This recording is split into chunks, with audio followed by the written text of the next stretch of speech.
We are in chapter 6, so after today we will have reached the halfway point. Woo, go team. So, yeah, today is not the halfway point. It's at the conclusion of today you've reached the halfway point. Now, this is, as you can see, a shorter section. No, I'm already answering that question. No, what you immediately thought. You're not going home any earlier, so just get that idea right out of your head. Every party's got to be a pooper, and this one, it's me. So, now, the reason I say that is just because it is a shorter section does not mean that there is less in it. It just means that we get to spend a little bit more time on some of these verses. Now, warning, I'm sorry, this may drift a little more towards the depressing side like it did a couple of weeks ago, but I didn't do it. Blame Solomon. He wrote it. I just go where the text goes. It is not my fault. Let's be honest. We're looking at the world's hope. There's an oxymoron if there ever was one. The hope of the world. That's kind of where it is. Now, unfortunately, the world's hope, like everything else that the world gives you, is opposite of what God gives you, and we will expound on that shortly when we get into these. But our goals, remember, we want to follow Solomon as he sees the world from the world's perspective. That's one. We want to do that without forgetting God so that we can see what they have gotten wrong so we can understand what is actually right. And then be the wise people we are supposed to be, guided by Christ and the Holy Spirit, and do what? Live wisely. So that's what we're going to do. That's the goal for the morning. You ready? Okay, verse 1. Let's dive in. There is an evil which I have seen under the sun, and it is prevalent among men. We got a whole first verse this Sunday morning. Aren't you so proud? I threatened one of these times we'll get like a couple of verses in, but not today. Sorry, just not going to work out today. Now, this is one of those duh passages. Of course there is an evil which is prevalent under the sun. That's kind of the unintentional wisdom of this book that you just pick up as you go through. Psalm 14. The fool has said in his heart, there is no God. They are corrupt. They have committed abominable deeds. There is no one who does good. The Lord has looked down from heaven upon the sons of men to see if there are any who understand, who seek after God. They have all turned aside. Together they have become corrupt. There is no one who does good, not even one. There are no good guys in the stories when dealing with humanity. That's why I've always told you, and I will continue to tell you, when you read your Old Testament, the hero of the story is not Jacob, it is not Abraham, it is not David. The hero of the story is God. Always has been, always will be. And by the way, that's still the hero of your story today. Just so you know, it's not you doing great and mighty, wonderful things. No, this is God working in and through you. Always has been, always will be. And by the way, Solomon is picking this up not because he read Psalm 14, although he might have. I didn't look to see when Psalm 14 was written, so you'll have to go look that up yourself. But because this has been true since about 45 minutes after creation. So go back to things like Genesis 4. It came about in the course of time that Cain brought an offering to the Lord of the fruit of the ground. Abel on his part also brought of the firstlings of his flock and of their fat portions. And the Lord had regard for Abel and for his offering, but for Cain and for his offering he had no regard. So Cain became very angry, and his countenance fell. And the Lord said to Cain, why are you angry? Why has your countenance fallen? If you do well, will not your countenance be lifted up? And if you do not do well, sin is crouching at the door, and its desire is for you, but you must master it. I don't know what this is, but it is in the corner of my vision and it is driving me crazy. There we go. Now it's gone. One little piece of brown paper just driving me crazy. Now, that's the reality of the world, and it is the problem that you still face today. I mentioned earlier that the hope of the world is pretty much opposite of what God actually provides. Think through what the world provides you as hope. How does the world tell you peace is found? Or better yet, how is peace found actually in the world? Yeah, typically through war and conflict, right? How do we establish peace? We are bigger and stronger than you, therefore you will leave us alone, therefore we are at peace. Well, what happens when you're not bigger and stronger? It's not very peaceful, is it? That's not how God provides peace. He does not provide peace through giving you a constant battle so that you can conquer the enemies. He provides peace by actually conquering evil and the enemies and then setting you at peace. Where is the world's freedom? Have fun with your modern culture, Christian. You're free. How does that song go? Free to do what I want any old time, right? Is that freedom? What we define as freedom in the world is actually what Scripture would tell you is slavery to sin. It is taking the yoke of sin and making it heavier and tighter. What could possibly go wrong? Like, imagine getting arrested and be like, oh, no, officer, these cuffs are way too loose. Can you help me out a little bit? There you go. Now I can't feel my fingers. Good job. Okay. I mean, you would say what? That's dumb. What's the rule? Don't do dumb things. When is that rule in effect? Always in effect. Just always remember that. Jada still wears the hoodie, so. This is how the world defines peace. This is how the world defines freedom. Where's the world's hope again? I mean, if we have enough peace and if we give you enough freedom, then why does the world seem to be more depressed than it ever has been? We have all this peace and we have all this freedom. Shouldn't we have all this hope and good thoughts and wonderful things? And yet how does most of humanity walk around? I mean, for crying out loud, do you know how many websites and t-shirt companies exist to make jokes about coffee? Because if we took away our coffee, what would we be like? See, that's probably not a good thing. You're not supposed to be living as if you have been beaten with a stick every 10 minutes. You know, my wife is immediately making a comment. I was going to say this next. I have joked, for years my father-in-law is a farmer, and you breathe, and you do it now, it's a little bit better. You have closed cabs and air filters and things like that, but you do it when he was a kid and coming up in his 20s, and it's open cab tractors farming peanuts in sandy soil. So when you plant and when you spray and when you pick, you always know about where the tractor is because it's surrounded by the darkest of clouds. Basically, think Pigpen from Peanuts, just in tractor form. That's probably not good for you. And there are mornings when he wakes up, it's like, that's probably not how you're supposed to live each day, where it's like, and then there's all this stuff that has to come up because it's settled over the night. I'm like, that's not normal. That's not healthy. That's not how you're supposed to live. You're not supposed to live in this world depressed and fearful and terrified of everything that's coming along. And yet, what does the world give us? It gives us exactly that. Why? Because the people, the world, and everything that the world has produced is broken by sin. Not some of it, all of it. That's part of the wisdom that is being seen here. So, verse 2. Let's see what this specific evil that Solomon has found is. A man to whom God has given riches and wealth and honor, so that his soul lacks nothing of all that he desires. All right, time out. Just before we finish reading the rest of that, that is a really, really dangerous place to be. To be in a place where everything your heart, mind, eyes, and lusts could desire is readily available for you. What could possibly go wrong?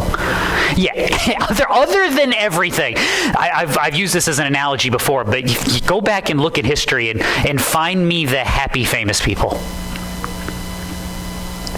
Well, I don't know what it is. There's a certain income level. I'm nowhere near it. Some of you might be closer than I am, but there's a certain income level where once they reach, you just can't be happy. I don't think it's physically possible. That's why you'll see like celebrities even to this day. Oh, look, we're getting married. It's 8 months later. Oh, look, we're getting divorced. Why? Because I'm going to marry this person who I started dating 6 months ago. Wait. Have you ever? I keep encouraging you. And by the way, this is not a new phenomenon. Have fun. Go think of like your favorite actors from the 40s and 50s and 60s, and go have fun looking at their Wikipedia page, and start looking at the marriages. Because there's almost all of them are plural. When you find one that's had one marriage, you're like, what's wrong with these people? How is this happening? And you'll see it's like married in 64, divorced in 66. Married in 66, divorced in 68. It's like that shouldn't probably be like that. Because they have everything. They have the acclaim of the world. They have the money. They have the fame. They have the joys. And they just trade out everything. That's the worry right here. Not a good place to be. 1 Timothy chapter 6. We have brought nothing into the world, so we can take nothing out of it either. If we have food and covering, with these we shall be content. But those who want to get rich fall into temptation and a snare and many foolish and harmful desires which plunge men into ruin and destruction. Hence Solomon continues. So they've got all that their soul desires, lacking nothing, and yet God has not empowered him to eat from them, for a foreigner enjoys them. This is a vanity and a severe affliction. See, This goes back to what we've seen. You can work all your life and accomplish all of these things and be wise and frugal and prudent, and then you die and some nitwit takes it over, and now what? I don't know, and you don't know, and that's kind of the point. This is one of the reasons why your stuff makes a lousy God. If you want homework, I haven't given you homework today, so here you go. Read the rest of this chapter in Isaiah 44, just because it's sarcasm in the Bible, and I always love when you can find good sarcasm in the Bible. Those who fashion a graven image are all of them futile. Their precious things are of no profit. Even their own witnesses fail to see or know, so that they will be put to shame. Who has fashioned a god or cast an idol to no profit? Behold, all his companions will be put to shame, for the craftsmen themselves are mere men. Let them assemble themselves. Let them stand up. Let them tremble. Let them together be put to shame. Isaiah goes on. It's one of the great passages in Old Testament prophecy, because it's so obvious in its simplicity, and that's what makes the sarcasm and the biting reality so good, is that his point is, so you make an idol. You go out in the backyard, you cut down a tree, and you divide the tree in half. And half of the tree you burn in the fire. You warm your home, you cook your food. But the other half, that's special. You take that and you spend time and care and you craft this idol. And after you have crafted it and it sits upon the ground, you must then pick it up and carry it to your mantle place. And you put it on your mantle and you bow down to it and ask it to do things for you.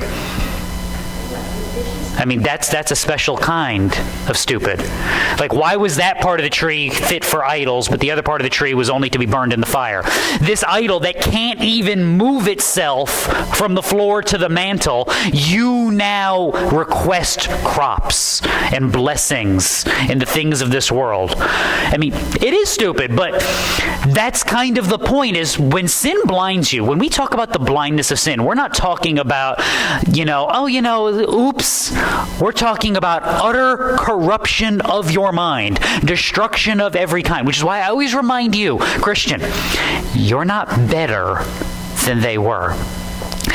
Very rarely, I will give you like this much of a percentage. Have you woken up in sin one day and go, oh my goodness, how did I get here? I cannot believe that this has happened to me. You knew! And you can trace back all 27 decisions that you have made that put you right there. And you can trace back and go, I knew, I thought about it, but I wanted this, or I desired that. And you lied to you, because who lies to you the most? You do, therefore you are in this. This is the scourge of humanity. That's why I tell you, stop. Have that honest conversation with that fool you see in the mirror every day, and make sure your mind is being renewed by your transformed heart. This is the conversation you have to have regularly. Who are you? And my favorite question, why are you? Why for you do that? What was the rationale? What were we seeing? This is my question I always ask my kids, because children are notorious for doing anything foolish, right? Some of you with kids are having PTSD flashbacks.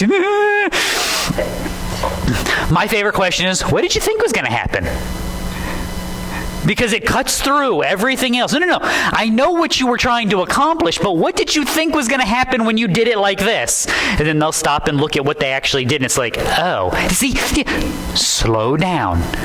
Pay attention. I can say that. I'm 41. I know it's a lot harder when you're 10 and you're 11. When I was 10 and 11, I was like the Tasmanian devil running around in my house. My wife didn't believe me. Found a first grade report card. I told her this for years, and turned out my mother had it packed away somewhere, and we were digging through some of her stuff and found it. I told her this one for years, and sure enough, it says right on my first grade report card, Michael is an excellent student if we can get him to sit down and be quiet.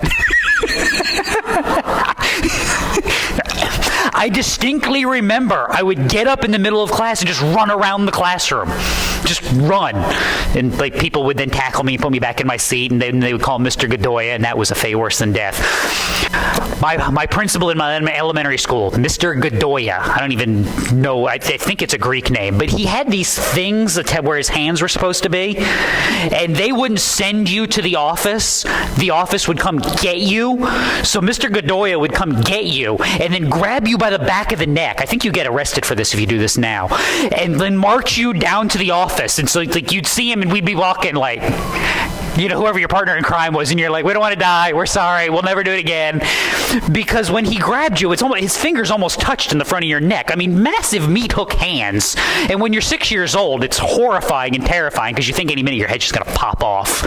So that's not a core memory. So I tell you all of that because, one, there's hope. That foolish child, grandchild, niece, nephew, there is hope. But two, this is the difference between the immature and the mature. Why don't I just run around the church while we're preaching? Don't. This is calm. Because you recognize where things lead and you recognize the foolishness. Now, we have that because we've been granted the benefit of time and wisdom. Christian, this is what you're supposed to enter into the world with, is you have a wisdom that transcends your years because you have a wisdom that comes from God. Therefore, anchor yourself in it and apply it in the world. Now, stop. That's not easy. And that's not simple. And that's not what the world wants. Because the world wants what? Decisions coming at you quickly, flying at you in every direction. And the call from Scripture is to no. To rest in Him, to slow down and evaluate. Is that going to be quick? No. Is that going to be what they want? No. Will some things pass you by? Yes. That's okay. It's okay. You are called to trust in the fulfillment and accomplishments and righteousness that are to come, not in the immediate. So you are living and working for a world that is to come. Therefore, when some things pass you by in this world, that's fine. That decision didn't get made in time. Okay. Better to be slow and wise than be quick and stupid.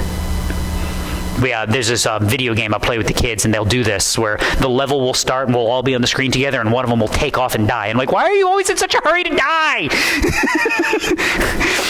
Just take a second. See what's in front of you and then go. It took a while. They start figuring it out. This is how you're supposed to live. So Solomon continues, verse 3. If a man fathers 100 children and lives many years, however many they may be, pause for one quick second, those two things would be considered the blessings of life. I mean, that's Psalm 127. Children are a gift of the Lord. The fruit of the womb is a reward. That's Exodus 12. Honor your father and mother that your days may be prolonged in the land which the Lord your God gives you. Which, by the way, always remember, that was the rationale behind the commandment, was the assumption that your father and mother are honoring God and teaching you to do the same. Therefore, as you honor what they have taught you and as you honor what they are telling you, you are honoring God, and Israel honoring God, demonstrating that they are His disciples. God will bless them and provide for them and secure them in the land. So that's how that goes together. If a man fathers 100 children and lives many years, those are the blessings of life, however many they may be, but his soul is not satisfied with good things, and he does not even have a proper burial, then I say, better the miscarriage than he. Tell me how you really feel, Solomon. I mean, this is when I said it can drift into the depressing. You are talking about wisdom literature that is about 3,000 years old. Tell me you don't see that exact attitude in the world day in and day out. This is the hope that the world provides. Look, go be, whatever social media famous. Go do this, accomplish all these wonderful things. Well, what happens if I don't? What happens if I can't? What happens if, Pinterest rules my life? Or what happens when seeing the success of other people rules my life? What happens when that jealousy and that covetousness rules over me? Where then is my hope? Where is my accomplishment in this world? This is the difference between biblical wisdom and worldly wisdom. This is also, again, Christian, why you see the despair. That rapid fire of everything coming at you. When do you have time to evaluate? When do you have time to think? When do you have time have any joy? We ended with this last week. This was your reminder. Christian, your life is not supposed to be miserable. In Christ, as you encounter the things of this world, you are supposed to encounter them as a righteous, victorious child of God. You win. Nobody ever wins the game and then is that depressed. Like, oh man, we won. Maybe one time. We had a softball tournament a few years ago where in order to actually win the tournament, we had to win 5 games in one day. And after about game 3, it was kind of like, yeah, we won, but I'm kind of sore and old now, and I'd like to go home. But I mean, you ever watch a Super Bowl and the winning team is over in the corner crying? Oh man, this stinks. I can't believe we had to win. This is awful. This is the worst thing that's ever happened to me. That's what we look like in the world when we're depressed, because we think they've won, when we think they have conquered, when we think they have overcome. Immediately, perspective matters. If you have all of those things, all the blessings that the world provides from the world's perspective, but you don't get to enjoy them the way you want to, better off that you had never lived is a really, really rotten perspective. Whereas the Christian perspective is, if you never have any of those things, and the world kicks you in the teeth every single day to go along with Paul, that you've been beaten and shipwrecked and cursed upon and stoned and all of these things, and yet I rejoice in the work of Christ, and I rejoice in his kingdom that is coming. That's a better perspective. It's the reminder that Paul gives you in Corinthians. If I speak with tongues of men and angels, but I do not have love, I've become a noisy gong, a clanging cymbal. If I have the gift of prophecy and know all mysteries and all knowledge, and if I have all faith as to move mountains, but do not have love, I am nothing. And if I give all my possessions to feed the poor, and if I surrender my body to be burned, but do not have love, it profits me nothing. Now stop, Christian. John tells you this. Why do you have love? Why do you love? Because you have first been loved. You have first been transformed and changed by God. It's a change in perspective in how you see the world. This is again where Solomon's look at the world from the world's perspective is so important. You have to see what is broken in order to see what God actually sets right. So Solomon continues, verse 4. For it comes, this is talking about the miscarriage that's better off, it comes in futility, goes into obscurity, and its name is covered in obscurity. It never sees the sun, it never knows anything, it is better off than he. Now, I'm going to pause because, one, despite the fact of just how utterly depressing that is, I'm going to give you the good news of that verse, which is it's actually a pretty true description of life if we're being honest. Who wants fun with statistics time? You ready? According to the World Economic Forum, you know it's a good day when I'm quoting the World Economic Forum because you know they would never lie to you. You will eat the bugs. No. You were thinking it, I just said it. Anyway, according to them, and I love this because I don't even know how you come up with this, which is why I had to go Googling around and find this. According to them, there have been 117 billion people to live upon the earth. Now again, don't ask me how they did that math. If you are a math person, you can sit down and write out that equation for me. God bless you. I don't care. Now, let's have some fun. How many of you think you could name 1 billion people? Like, think through all of your history classes. I mean, I'm not saying you know them personally, but you could name 1 billion people. I don't either. How many of you think you could name 1 million people? I don't. I mean, come on, you start rattling off your world history stuff. I mean, talk about like every person, every name you could possibly think of, like John Adams, all the presidents, Attila the Hun, Genghis Khan, all of these guys. You think you'd get to 1 million if you did that? Because I don't either, to be perfectly honest with you. And I probably know as much history as anybody else in the room, and I don't think I get to that number. Why do I do that? If you could name 1 million people, you would be able to name 0.0009% of all the people who have ever lived. Yeah, that's impressively minuscule. Now, why do I tell you that? Obscurity. It goes off into obscurity, and it is buried in obscurity. This is the fate for pretty much everyone, or at least 99.9999991% of the people. This is the fate that underlies all of us. Okay. So I will not be famous in the world. Awesome. Who cares? Christian, wrap your brain around this and do it well. It should not matter what the world thinks. It should matter what God thinks. I do not need to be known out there. I want to be known in his throne room before his courts. Proverbs 15. Better is a little with the fear of the Lord than great treasure and turmoil with it.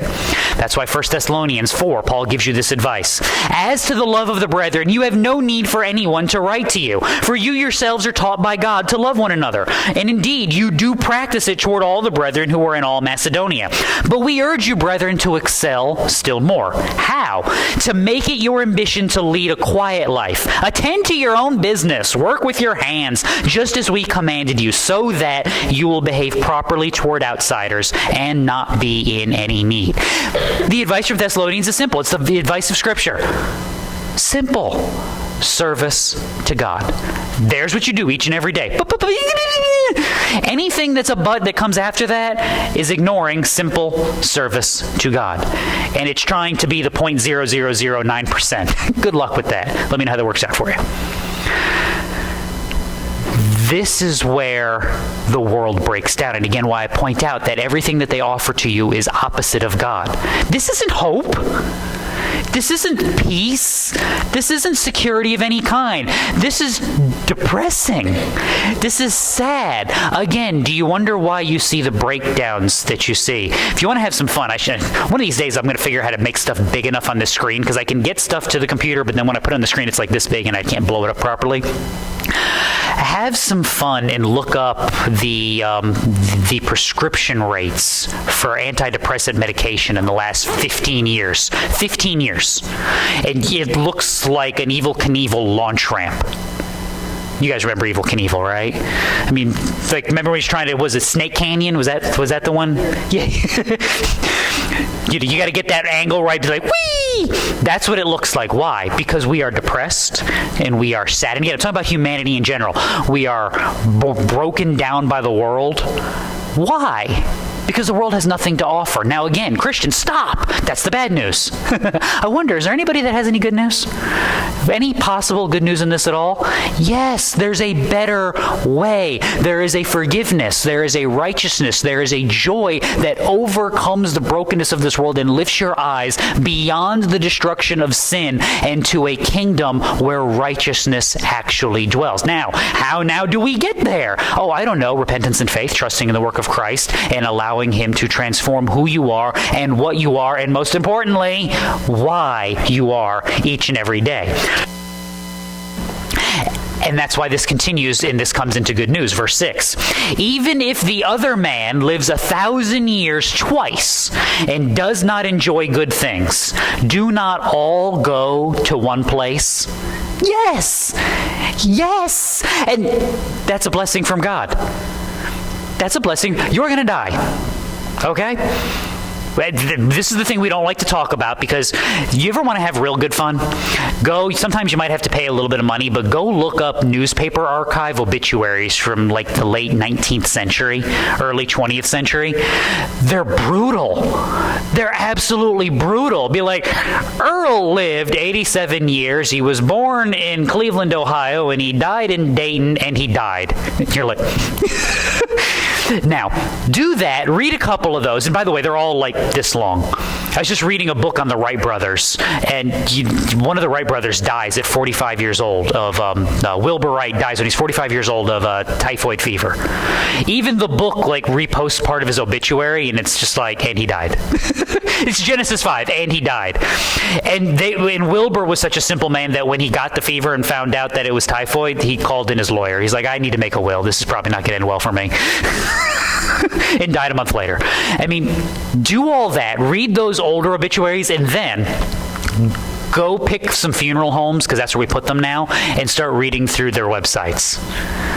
And it's always things like, and Earl lived a good and full life with many, many years, and he has gone on to be... It's like, oh my goodness, people.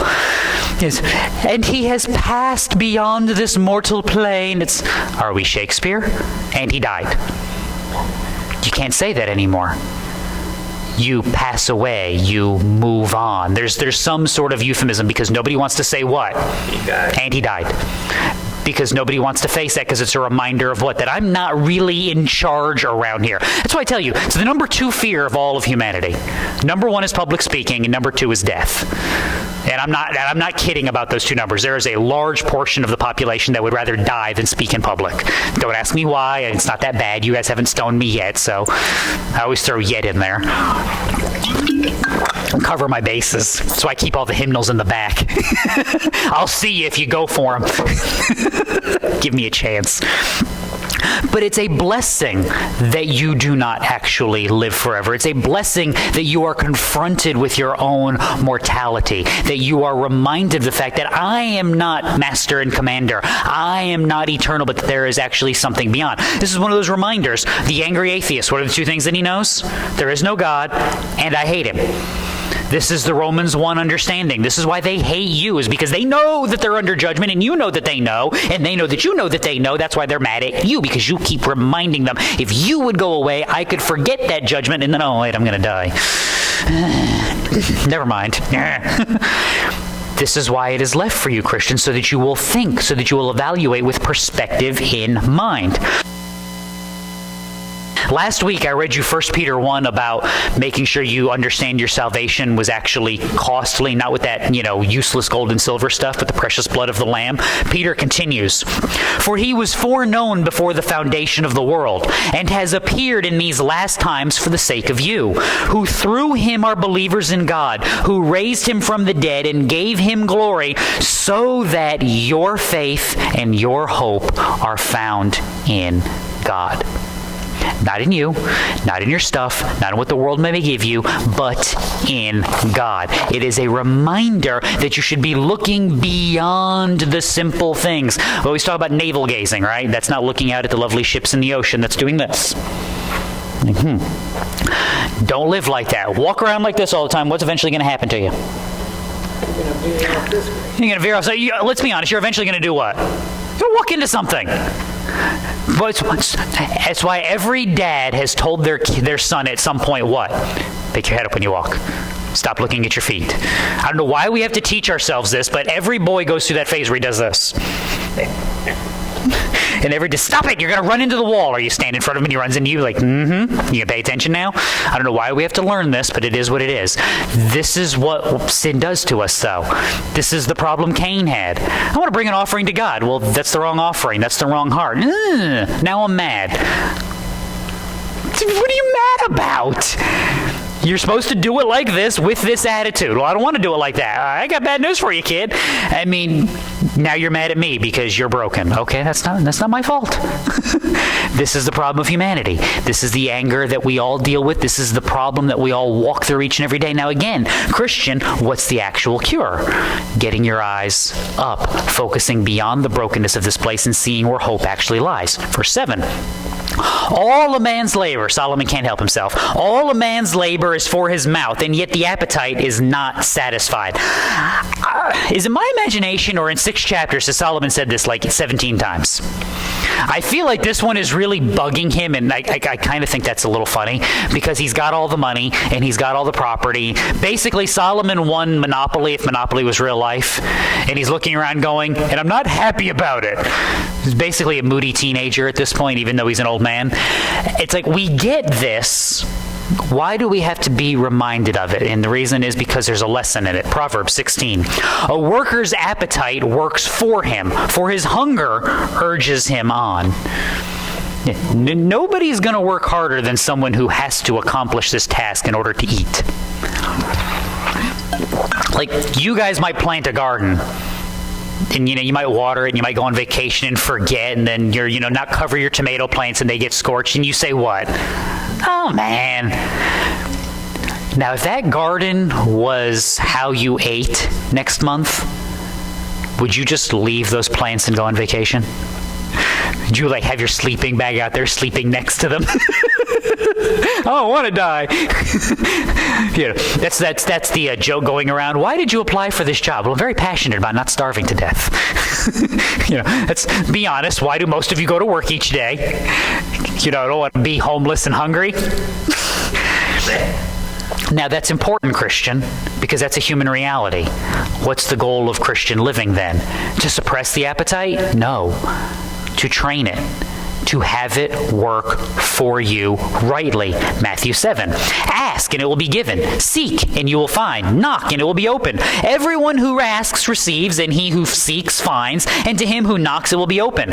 What man is there among you, when his son asks for a loaf, will give him a stone? If he asks for a fish, he will not give him a snake, will he? Depends on how funny it would be at the time, but anyway. You thought it, I just said it out loud. If you then, being evil, I always love how Jesus, pulls no punches, then you evil people know how to give good gifts to your children, how much more will your Father who is in heaven give what is good to those who ask him? See, you have an appetite. It drives you. You want things. What Christian living is supposed to do is not to say, oh, no. Pay no attention to the appetite behind the curtain. It says, no, teach the appetite behind the curtain to desire the right things. Teach it to focus upon godliness and the things of God, to trust in his righteousness and to seek after that, so that your labors in this world are not for the things that feed your stomach, but for the things that feed your soul. Because when you do that, you know what you'll accomplish? You'll get the stuff for your stomach. It'll be there. It'll be there. I mean, keep in mind, this is one of those, I've told you, we've done this 1,000 times, but it's always bearing repeating, because one of the things that we lost in the modern world is what the Puritans tried to give us with an understanding of holistic theology. And one of the two that bug me the most are, hang on. The two that bug me the most are we've lost in this world an understanding of Puritan providence, that the hand of God is active in all things, like your neighbors are not an accident, your children are not an accident. Don't make jokes. That, it's not like, well, why is this kid like this? I don't know. Well, no, because God providentially ordained that kid would be like this. We've lost providence, but we've also lost the Puritan understanding of vocation. I had a Roman Catholic history professor in college, and she's like, I used to get so offended by the phrase Protestant work ethic, which if you ever study history, that's a thing. It's an understanding called Protestant work ethic. She's like, it used to bug me because I'm like, it's not like us Catholics are lazy, but then you study history and you see what the Puritans and the Reformers and what Protestants were doing in the 16th, 17th, and 18th century, and it's like, those people worked, man. I mean, they worked. It was just, they I don't know why, but they worked. What? Because they had an understanding of vocation. Your job is not you get money so that you're not hungry and homeless. Your job is an offering unto God. You go and do it well, not so that you'll get paid more, but because that job is not for your boss, it is for God. Now stop for a second. If you went into your job with that attitude, is your boss going to look at me like, Dave shows up early, he stays late, works his tail off. I think we should fire him. Is that how that works? I mean, look, you might have just a jerk of a boss, and it might happen occasion, but overall, what's going to happen? Dave's going to get promoted. Dave's going to get a raise. In other words, as you were seeking after righteousness, the world was like, we can't deny this. That was the Protestant understanding. That's what the biblical understanding is recognize, yes, you have an appetite. You don't want to be hungry and homeless, but that's fine. Don't focus on that. Serve God. Simple service to God. And you know what you won't be, odds are? You won't be hungry and homeless, because you'll work to serve God, and the world will see that and be undeniable, and there will be reward. And you know what you'll see with that reward? A way to praise and honor and serve God. And it's almost like this cycle just keeps going around the mountain, but in a good way. That's the point. Now, verse 8. For what advantage does the wise man have over the fool? What advantage does the poor man have knowing how to walk before the living? And remember, the answer to that is nothing, unless your wisdom is serving godliness. Solomon continues, what the eye sees is better than what the soul desires. This too is futility and striving after the wind. Solomon's like, you have an appetite, and it's never satisfied, and you're smart, so what? And you work hard, so what? And you want these things that you see, and you have these things that your soul desired, and who cares? Who cares? Welcome to the world. And by the way, that's actually a pretty true indictment. This is James 4. What is the source of quarrels and conflicts among you?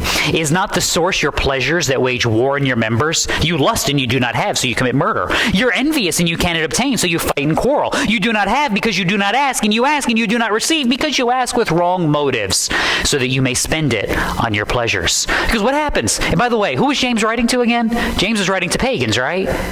No, James was writing to Christians undergoing persecution. And in the midst of that, they still fall. They still drift away. They still struggle. And remember, Christian, when you compare us to the world, we actually do pretty well.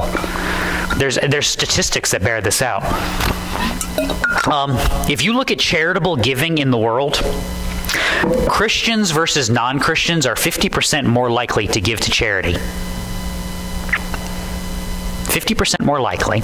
And when Christians give to charity, they give 344% more than non-Christians.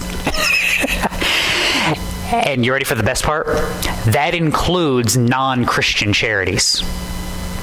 We give more to the pagan causes than the pagans do. Why might that be? Because while this is a true indictment of the world, how often do Christians see the world from the world's perspective? Yes, it's more often than it should be, but it's not as often as the world does. And this is good news. The goal of Christian living is what? To take that small amount of time when you see the world rightly and to increase it and to grow. Remember, sanctification. What should it look like over time? There are peaks and valleys, but ultimately it should be what? Progress, moving uphill, moving to a good conclusion, getting to the end, seeing things rightly, training yourself. This is again why you wake up one day after you've been a Christian for 10, 15, 20 years and you'd be like, why am I just now dealing with that problem? Well, it's easy. You couldn't deal with that problem 15 years ago. You just couldn't do it. You couldn't do it. You weren't ready. You had other things you had to deal with. You know what? I got really bad news for you. You're going to deal with this one now, and if God gives you 15 more years, you know what you're going to wake up and say? Why am I just dealing with this one now? Why did we wait 30 years to tackle this? I couldn't, because you couldn't deal with that then. In its time, again, an understanding of providence, that this is the time the Holy Spirit has you dealing with that, and in other words, you are built for which time? Where you live. You don't live yesterday. You can't live tomorrow. You have to live now. So deal with the problems you have now. Deal with the difficulties you have now. Overcome the sin that you have now, and know that, 10 years from now, you know what you'll be dealing with? The problems and the difficulties and the sins that you have now. No, it'll be now, because then will be now. Because then is never not here. Are you confused yet? We'll talk about it tomorrow. You got to enjoy some life here. All right, verse 10. Whatever exists has already been named. Yes, Solomon, you've told us already. That which has been, that which has been is that which will be, and that which has been done is that which will be done, so that there is nothing new under the sun. And always remember, that's one of those Bible verses that is always in effect. There is nothing new under the sun. There are no new things. There are no new ideas. We may take different ways of organizing them, but at the end of the day, case in point, we came up with smartphones. Mine's sitting in my chair at home. Hopefully the dog's not drooling on it. He will. I'll leave it on the side of my chair, and he'll walk up and rest his head on my chair, and I have to move my phone before the jowls hit, because for those of you that don't know, I have a St. Bernard, so the jowls are a lot. So yeah, I hadn't thought about that. Now I'm sitting here worried that he's sitting there drooling on my phone. Yeah, it'll be fine. Just put it in rice. It'll be fine. That's the cure for everything. It's what I do to the kids when they don't get stuff right. Just stick them in rice. It'll be fine. They're in a bad mood. Stick them in rice. Exactly. Now... Sorry. All right, there you go. Smartphones. It's this amazing technology we've never seen. It delivers information. Humanity's been delivering information since there's been a humanity. We just came up with a different way to do it, but it's doing the same thing. There's nothing new under the sun. We just have different ways. Yeah, unfortunately, it's just quicker. So, okay, we get it, Solomon. What's the point? And it is known what man is, for he cannot dispute with him who is stronger than he is. There goes all the way back to the beginning. That prevalent evil that's been done under the sun. Why? Because we know what people are, and people are not good. They are broken and they are messed up. Now stop for a second. Who is stronger than us? God. Remember I warned you, I think it was either last week or week before last, Solomon can't help himself. Solomon wants to see the world from the world's perspective. He wants to evaluate it. He basically wants to, be Simon and Garfunkel. He wants to climb in and go, "Hello, darkness, my old friend."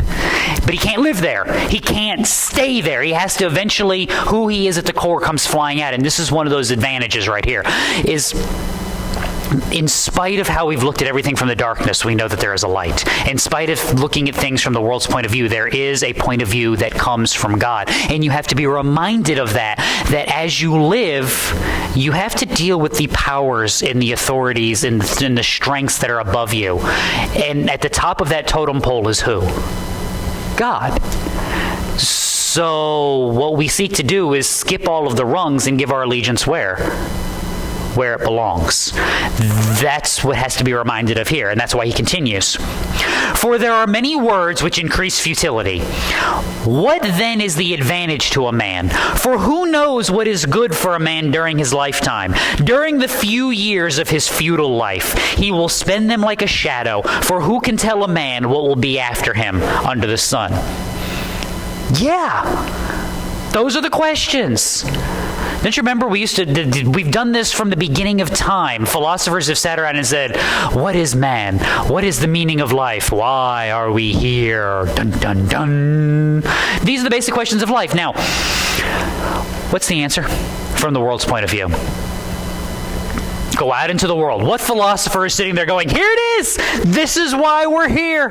This is what we're meant to accomplish. Usually breaks down to what? Eat, drink, and be merry, for tomorrow we die. This again, you talk about philosophy. You're going back to when you go back to Greek philosophy, you're going back to the 4th, 3rd century BC. And what are the arguments? Well, you've got Epicureans on one side of the spectrum, and they say what? No. Enjoy the food. Enjoy the drink. That's why the word has a meaning in English. An Epicurean is someone who likes what? Likes fine food, likes to cook, enjoys their wine, and all of these things. That's the fruit of an Epicurean philosophy, which is the point of life is to enjoy yourself. Eat, drink, and be merry, for tomorrow we die. And on the other end of the spectrum, no. We looked at that. That's futility, and that's empty wisdom, and that won't lead you anywhere. We are the Stoics, and we will examine the world rationally and logically, and we will suppress our emotions and deny the pleasures of the flesh, and the joys of the world are found in the mind. And that's why Stoicism becomes what? Angry curmudgeons yelling at you to get off their lawn. No, you don't enjoy those things. You must put them aside and be a stone statue. That's the goal of life. And humanity has done what? Back and forth trying to figure out the goal. Christian living says, how about you just stop in the middle? Remember, where do we drive again? In the middle of the highway, we try to avoid the ditches on each side. Hey, just enjoy everything in the world. Well, there's probably some things in the world you should not enjoy. There's probably some things in the world that you should moderate how you enjoy them. Enjoy nothing, be the cold, rational mind. That doesn't work. And look, I try. Don't you give me that look, woman. I am the rational thinker of my household. I try as best I can. Even I have emotions, as much as I hate to admit it. They're an existing part of humanity. They are who we are, and the goal of life is not to deny one or rest only in one or the other, but it is to manage and rule them rightly in service to God. In other words, all of that to tell you that the world has found exactly 0 answers. They don't know what they are. They don't know why they're doing what they're doing. So when we climb into their swamp and we live like they live, we are basically the unreasoning beasts of all creation. That's not where we're supposed to be. Instead, we actually have answers. We actually have wisdom. We can actually point them to something else because that something else is not meant to be found in the here and the now of the world. This is, again, go back to the beginning, Genesis 1. God created man in his own image. In the image of God, he created him. Male and female, he created them. You ever get the feeling like your Bible's repeating stuff a lot so that you won't miss it? Yeah, kind of like that. God blessed them, and God said to them, be fruitful and multiply, fill the earth and subdue it, rule over the fish of the sea and over the birds of the sky and over every living thing that moves upon the earth. See? Christian, that's what you're supposed to be doing. Now, you don't own the world the way that Adam did, so you can't have dominion over all of creation. Okay. You got a house. You got a life. You got a family. Simple service to God. Where do you have influence? Where do you have decision making? Where do you have opportunity to teach and to instruct and to impart wisdom? There is where you exercise your dominion. We are actually in the shoes of Elwood. We're on a mission from God. You're welcome. You're supposed to be, though. This is what you do. That's why the answers aren't found out there. They're found in Him, in a training of your life, in a discipling of your spheres of influence, and an understanding that all of the things of your life, not some of them, all of the things of your life are meant to serve God. And there are your answers. Paul gives you the good summation. Philippians 3. Whatever things were gained to me, those things I have counted as loss for the sake of Christ. And more than that, I count all things to be lost in view of the surpassing value of knowing Christ Jesus my Lord, for whom I have suffered the loss of all things, and count them as rubbish, so that I may gain Christ, and I may be found in Him, not having a righteousness of my own derived from the law, but that which is through faith in Christ, the righteousness which comes from God on the basis of faith, that I may know Him, the power of His resurrection, the fellowship of His sufferings, being conformed to His death, in order that I may attain to the resurrection from the dead. In other words, my hope is not here. It is in Christ. My rest is not in this world. It is in Christ. Not like the foolish farmer from earlier who was putting his joy and his salvation in his silos and in his grain, but in God. Not looking for the meaning of life in the things of this world and in the pleasures of the flesh, because at the end of the day, they are meaningless vanity and striving after the wind. But grounding my life in God. Serving Him and knowing that it is He who provides and He who has guaranteed my place. And that as I rest and live there, I rest in the place of wisdom and care, because it is the place that God has set for me. Let's pray.